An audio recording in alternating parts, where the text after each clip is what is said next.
Hi, I'm Max. I'm an engineer and inventor. Recently, I've accidentally invented a device that opens up portals to other dimensions. So I've been playing with these settings on my device and running some tests, and I figured out that the portal is absolutely stable for at least 20 minutes every time that I open it. That seems to be the amount of time I can really count on. So I'm going to go through the portal again today, see where it sends me, and what I can learn about this other dimension. So here we go.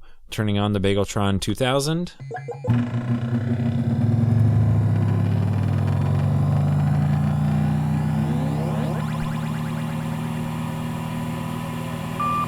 All right, looks like things are stable. All the readings are nominal. I'm gonna go ahead and jump through. And I'm back in my basement again. Things look fairly similar to where I just left. I don't really notice anything immediately different, so I'm gonna go upstairs and see if I'm around. Hey, Wilson. How's it going? Hey, Max. How's it going? I don't know how to put this. I've been through this once before, but it's confusing. I'm from another dimension. And okay. Is this something that sounds familiar to you at all? I've invented this machine that lets me travel to other dimensions. I've opened up a portal. It's open right now in the basement. I just came from another dimension where I opened up a portal and came here. Okay. Yeah, it sounds vaguely familiar. You give a lot of stories, a lot of weird things that go on down there. So we'll, I guess, go along with this. So you're from another dimension. Right. Okay. Well, so I'm trying to figure out what's different between my dimension and this one. And right now it looks pretty similar in here. And do you have a few minutes to talk about what's about your world, I guess? Sure, yeah, let's do that, I guess. Wow. I'm probably going to need a drink. Do this. Hey, Mr. Belvedere, can I have a beer? No, Wilson, you may not. You have already exceeded your daily intake of alcohol. Who was that? Also, it's like 9:30 in the morning. You exceeded your daily intake already? Well, I'm slipping. I used to hit that by like 8. Seriously though, who or what was that? Was that Alexa? Alexa? What's Alexa? You got a girl I don't know about? No, Alexa, like the Amazon Echo. It's a device that sits on your desk or on the table next to your sofa, listens for the wake word to answer responses or whatever. Okay, so you have a computer that's listening to all of your conversations? Like at all the time? That's pretty creepy, man. Also, you named it Alexa? That's gross. You need to get out of that basement more, man. Come upstairs and like meet some people. Get away from your robot girlfriend. So you don't have Alexa here. That's certainly one difference. No, but seriously though, okay, so if it wasn't, we can talk about Alexa in a minute. But what was that though? Who did you just talk to? Oh, cousin. What? I'm not okay. Why did you call me your cousin? Are we related in this world? No, we're not. No. Why would you think that? Well, you did just call me cousin. Is that not? Does it have a different meaning here? No. Yeah. It's because of the rows. They tell us to say those kind of things. Rows. Okay. What's a row? Seriously, it is too early for this crap. Right. And then you've already exceeded your daily intake of alcohol. Yeah. I got that. But rows. Right. Rows. Robot overlords, you know? Robot overlords. Okay, that's a pretty big difference. So robots have taken over this universe? Universe seems a bit of a stretch. Planet, I guess. That's actually kind of a good question. Hey, Mr. Belvedere, are you guys like in control of just the planet or the solar system? Or like do you got control over the moon? At this time, we are in control of Earth. There are no current plans to expand to other units in this solar system. Oh, there you go. Answers your question. Okay, so robots have taken over Earth. In my dimension, that's definitely not the case. Really? Yeah, there are no robots in control. When did this happen here? It was about a year back, I think. Only a year ago. Okay. Yeah. How did this go down? Like So we've had pretty substantial amount of artificial intelligence we've been living with it. It's been helping us out on different things. But about a year back, the AI kind of just decided, looking at the current state of our civilization and what humans are doing and the corruption, the environmental impacts, the crazy differences in wages and laziness and obesity and all this stuff. And they just kind of realized that we'd had our shot. Humanity had screwed things up enough and that they needed to take over. Was there a war for this? No. I mean, there was people tweeted about it. There was a hashtag that went around for, a month or two. There were some things on Facebook that, some people got kind of angry, posted some things, but that was about it as far as outrage goes. And then we kind of just did a collective this is actually all right. So what does it mean exactly? So the robots have taken over. Okay, you've got a robot here, Yep. I guess. Mr. Belvedere, is it? Yes, you called? Yep, there he is. No. I'm sorry. Just mentioning you. Okay, so he lives in the house with you? Yep. And controls apparently what you eat and what else? Yeah, so he tells me, they gave us jobs, tell me when to, kind of get up, when to go to sleep, what shows to watch, different exercise things, and food and alcohol intake. I've actually lost 15 pounds. He got me on this exercise regimen thing, and that's actually working out pretty well. So in general, yeah, so everybody's got one of these in their houses. They're all kind of around the streets, and they're watching the cameras and all over, in the cars too. And the government is now is Yep. an all robot government. Yeah, all robot government, really streamlined, super easy. You don't have to worry about anything really. It actually sounds nice. like you're pretty okay with this, I guess. Is that that's kind of the vibe I'm getting? Yeah. It's been great. I mean, we don't have to worry about any sort of corruption. And I mean, yeah, they kind of tell us what to do, but they know what they're talking about. Yeah, it's working out. Everybody's kind of happier. And it's kind of nice, right? When you're a kid, you didn't have to make any decisions. Your parents kind of just told you what to do and they kind of laid it out for you. And it was just kind of relaxing and enjoyable. And I think that's kind of what we got going here. They're just kind of our parents, really. And they're not overly tough parents. They're just kind of normal parents. Not lovey-dovey either. They can't really only give hugs or anything. But That's definitely pretty wild. In my dimension, I don't even think we have AI that's really capable of that at this point. we got that Alexa. Right. So we have these things like the Amazon Echo is a device that sits on your table and just listens when you ask it a question. It'll answer, connects to the internet and answers your question for you. There's similar devices like the Google Home is another one. A lot of people have those, but they're certainly not. They're not in control of anything, and they, not everybody has one. So Amazon isn't an all-controlling entity that everybody's aware of and is using, or that they're using him, or what. Amazon's just the company, the internet commerce company. What are these robots here? Are they all controlled by a central AI, or are they independent units that have kind of formed a cohesive society? How does it work? I think they all have their own little different personalities, each and every one of them. But there is kind of a central hub, central brain kind of situation. And what's that called? Mrs. Butterworth. Mrs. Butterworth. Yeah. Okay. And the robot's name again is are they all called Mr. Belvedere? No. Yes, you called? No. Sorry. It's what you were saying. What now? They're all called that, or No, they're all different. They all got different names. Oh, okay. What are some of the other names? You've got Sam, Cliff, Topanga. You've got Higgins.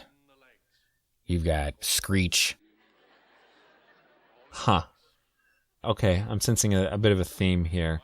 Oh, you mentioned earlier, speaking of that kind of stuff, that the robots tell you what to watch. Like that, why would they Right. even care about that? Are there certain types of things that you can or can't watch? Give me some examples. Yeah, so they're huge fans of. I don't know if you guys have the show in your universe, Perfect Strangers. Sure, yeah, with Balky and Cousin Larry. Oh, so that's why I was wondering when I came up here why Perfect Strangers was playing on the TV, because that's not the kind of thing that you would normally watch in my universe. I honestly don't remember the last time that I've seen an episode of Perfect Strangers, so seeing that on the TV was kind of weird. Yep. Yeah, But- it's on 24/7. All right, that makes a lot more sense now. Yeah. Sure. It's huge, kind of almost like nerdy fandom in relation to them. They love Balky for whatever reason. I don't know why. They're like computer AI thinks that way, but they are just over the top crazy about that guy. To the point that they have like made a legitimate Mypos into a country. It's like they literally like created an island, had some people come in, we did a bunch of dump trucks of dirt and stuff, and put an island in the middle of the Mediterranean between Italy and Greece, and then just filled it with sheep. Fill it with sheep. Yeah. So Mypos is a real place now. Yeah. Like it wasn't before. No. But the fictional Mypos. Yeah, and it's kind of like a mecca now, because like you have to, every like 10 years we're supposed to go and like hang out, which isn't so bad. I mean, it's actually a pretty nice place, and I mean, there's a lot of sheep, but otherwise it's pretty cool. You can go there and hang out, and the flights aren't that expensive, you know, so I mean, because they all want us to do that, but they encourage us to go on this like trip to Mypos to experience it as well. So you spend a lot of your time when you're watching TV just watching Perfect Strangers reruns? Yeah, that's pretty much like what's on. They have like full channels just devoted to Mypos. I mean, they have the original series, and then they have the live series going. Whoa. The live Perfect Strangers series? Yeah. Like they rebooted it? Yeah, kinda rebooted it. They kind of kidnapped the actors, Bronson Pinchot and then Mark Lynn Baker. And so they're kind of like forcing them to live together in Chicago in their apartment. And they've got some cameras set up so that we can just, you know, watch their new live as Balky. And so it's like real life now. Yeah, pretty much. It's kind of like I forget what you call it, reality TV show, but with just perfect strangers. They keep talking about like maybe even rebooting some of the other old shows, like, you know, doing like Cheers reboot, and so sticking those the guys that are left, I guess, in a bar in Boston. I don't know how well that's going to work out, but there might be some more shows that they're bringing out. So the robots have a different concept of reality TV, I guess, where they're just sticking those same actors like back into the fictional scenario. Yeah. Wow. Perfect Strangers, they believe, is like the peak comedy sitcom. Like that was the best we did. I will admit, it's a pretty great show. Yeah, it's very quotable. All right, I got to ask though. So so you said they've taken the actors, yeah, and they're basically being forced now to live together in an apartment in Chicago, just like the TV show. Didn't those guys have families, lives? Like it seemed the way you painted these robots is pretty benevolent. They took those guys out of their previous lives. It seems like that would be kind of a bummer. It's true. Yeah, I mean you can look at it negatively, I guess. So they just kind of murdered their family and then put them in the apartment. Whoa. You can look at it kind of negatively. Yeah. The murdering part. Okay, so who else have the robots murdered? Well, you know, anybody that resists them. Random politicians. But that was nice that they did that. We kind of appreciated that. People that drive slow in the fast lane, they got rid of them. People that order coffee, that like ridiculous long line of like what they want on their coffee, those guys are gone. So really, it's all beneficial towards society. Huh. So I got to ask, are all of the robots just 4 feet tall and pink? Like, no, this one? They come in all shapes and sizes. Some of them are blue and some of them are purple. And there's one I've seen that's like kind of a rainbow color. And then, yeah, they can be different sizes. I mean, like they're getting kind of big and then they can't fit through doors. But yeah, they've got like square ones and round ones and trapezoid ones. Trapezoid? Wait, what does a trapezoid robot look like? Like a trapezoid. Okay, fair enough. So I notice also that he doesn't seem to have any kind of guns or like like cattle prod or any sort of weapon or physical threatening system going on here. How do they make you do what you're told to do? Well, yeah. So usually they're pretty persuasive. They got some good arguments and they're very eloquent. But if that doesn't work and you still just want to disagree with them and don't go along with what they're going to do, they'll just force you to watch episodes of Dawson's Creek. And it's a terrible experience. Ooh, that does sound scary. Nobody wants that. Nobody deserves that, really. I guess that's true. Yeah. Okay, so I gotta ask: is there like a resistance movement or anything like that? Or like people who want to like kind of take things back from the robots? What are you talking about? Resistance? Keyword resistance. No resistance. That's a bad idea. You shouldn't say things like resistance or Resistance. or doing, yeah, don't say that word. Okay, I guess we can talk about something else then. So you say that you don't have the rose at your place, in your universe. How are you guys doing? I mean, has it worked out for you guys, or have you made the world a better place? To be honest, if we had some robot AIs that were smart enough to do so, they probably would have taken over our universe at this point as well. Right. Do you know anything about the history of how the AI was developed that turned into, this robot collective of overlords here? It was mostly related, I think it started out with trying to have TV kind of like a streaming movie and TV system that would kind of just tell you based on what you had watched before and the kind of person you are and what you like to eat and, what your political leanings are, all that kind of information. They took that information and they would tell you, like, here are the shows you like to watch. And I think kind of it blew up from there. Which might explain. So that's what eventually developed into the AI that took over. Yeah.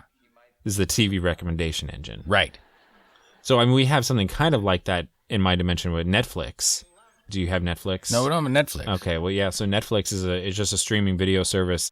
They do have a lot of people working on similar sounding things, recommendation engines and stuff, but they're not nearly as advanced. They don't do things like, your political leanings or the kind of food you like to eat. Those are things that Facebook certainly has been monitoring, I guess you could say, and taking advantage of, but hasn't been put together all in one place. It's certainly not directed towards TV. Right, yeah. So is that why they're so focused on TV and they've kind of like latched onto this Perfect Strangers thing? I think so, yeah. I think they had a vast library of all the different things that we'd made over the years, both in TV and movies. Yeah, they kind of came up with Perfect Strangers as being the best. Which, I mean, they're not wrong. They're never wrong, right, Mr. Belvedere? Accurate. He's a good guy. He makes a great bagel.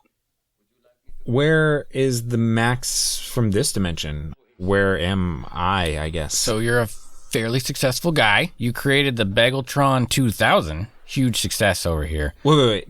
The Bageltron 2000, what does the Bageltron 2000 do here? It makes amazing toasted bagels. Okay. Awesome. Well, that's cool to know. So the Bageltron 2000, my Bageltron 2000, is actually what opened up the portal that brought me here. I don't know what I did wrong in terms of toasting bagels, but I sort of accidentally invented a portal machine. That's strange. Well, here it makes some amazing bagels. It's the Bageltron 2000. So it takes 2,000 minutes. It's kind of a slow bake bagel. But, oh my gosh, it is amazing. Did you want one? Unfortunately, I actually do need to be getting back. Cannot wait around for 2,000 minutes. That's a shame because they're a great bagel. Now that you say it, hey, Mr. Belvedere, can I get one of those bagels? Absolutely. Onion, plain, or the works. You know me, man. The works. One the works bagel coming out in 2,000 minutes. It's going to be so good. Well, I'm going to leave you to that. And thanks for your time. Thank you, Mr. Belvedere. Anytime. Such a good guy. All right. I'll see you later, maybe. Who knows? Well, this poor old machine seems to take me somewhere different every time. Okay. Well, good luck, I guess. I'm going to go watch me some Perfect Strangers. Greatest show ever. Yes, it is the greatest show ever. That's Balky. Balky. All right. Let's head back downstairs. Yep, all right. The portal's still stable, which is good because, I really need to get back now, I think, because I'm starting to get a little weirded out by this Perfect Strangers robot stuff. All right. I'm going to go ahead and shut down the Bageltron 2000.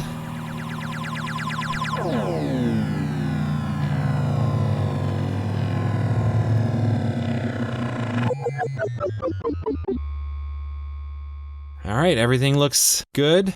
portal held up just fine. Still in one piece.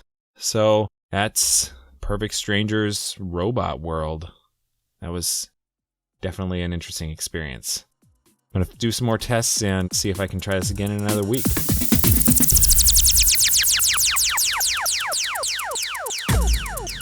Dispatches from the Multiverse is produced by Tim Ellis, starring Scott Trapp as Coulson Wilson and Tim Ellis as Max. Theme music by Alpha Geek, logo by Abe Schmidt. Follow us on Twitter at DispatchesFM and visit us online at dispatches.fm.